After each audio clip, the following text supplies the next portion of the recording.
The building had never felt so still. It was 8:04 p.m. Most office lights were out. Elevators released a final sigh. The cleaning crew had just begun their slow, methodical sweep. But on the 27th floor, Xenotech's executive wing, stillness gave way to something else. CEO Meredith Blake stood frozen before the primary server array. Her face, usually composed and deliberate, was pale. Her navy suit, once a statement of power and precision, clung to her with sweat. Behind her, an elite team of engineers worked in escalating panic. Keyboards clattered, commands barked, protocols rerouted, cables yanked. Nothing responded. Xenotech's core, AI, a $1.4 billion flagship product, was gone. Scheduled to launch at dawn, now vanished. No backups, no trace, just silence. Investors were in town, the press briefed, the world poised, and then nothing. "How did this happen?" Meredith's voice cracked. CTO Colin adjusted his glasses, hands shaking. We don't know. The system collapsed. Still trying to trace the origin." "No, but," she snapped. "We have 12 hours. No fix, no future." The tension hit a fever pitch. Phones buzzed, coffee spilled. Everyone moved. No one progressed. Then came Ronald, the janitor, 63, quiet, in his usual dark green uniform, dulled with time. He'd mopped this floor for 19 years, watched CEOs rise and fall, watched this company evolve from rented desks to a skyline dominator. Tonight, as always, no one noticed him, except the boy, Elijah, 11, Ronald's son, not supposed to be there. But Ronald had no sitter, and the boy had begged to see the computers.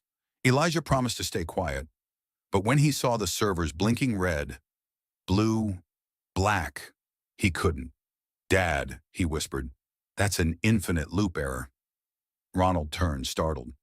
"Eli, not now." But Elijah stepped closer.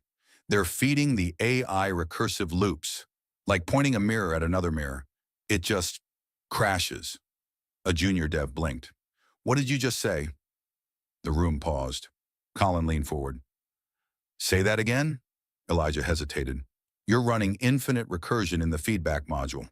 The AI doesn't know where to stop, so it learns nothing." Silence. "That's impossible," Colin muttered. "We ran 5 months of tests." Meredith stepped forward, eyeing the boy. "How do you know this?" "I watch YouTube lectures. Build stuff on Mom's old laptop," Elijah murmured.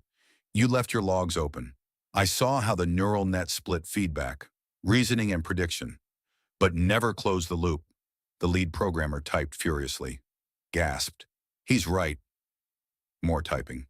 Another gasp. "He's right." The room inhaled.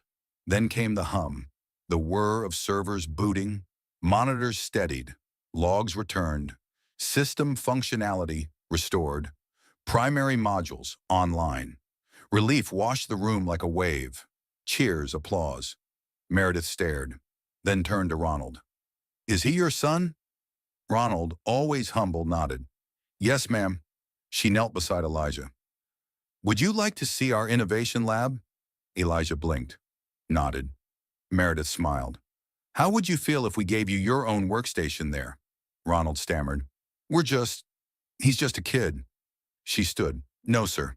That kid just saved my company." By morning, the story had spread. At the global launch of Xeno AI, Meredith stood on stage before unveiling the product and told the world about Elijah, the janitor's son, the coder who saw what experts missed. Elijah sat front row, wearing a slightly oversized Xenotech hoodie, gifted just an hour before. The crowd rose to their feet, applauding not a machine, but a mind. 3 weeks later, Xenotech launched the Xeno Youth Initiative, a scholarship and internship program for underrepresented kids in tech. Elijah became its first fellow. Headlines followed. "Boy Genius Saves AI Titan." "The Mozart of code," Ronald cried. Elijah didn't. He still came to work with his dad, still scribbled notes in his old math notebook, still sat cross-legged beside billion-dollar hardware. Asked why he loved coding, Elijah smiled. "Because every problem has a solution. You just have to see it differently." If this story sparks something in you, Give this video a thumbs up and subscribe. Here at Kindness Talks, we share the moments that prove innovation, compassion, and brilliance don't always wear suits. Sometimes they come mopping floors. Sometimes they wear hoodies. And sometimes they're exactly the future the world's been waiting for.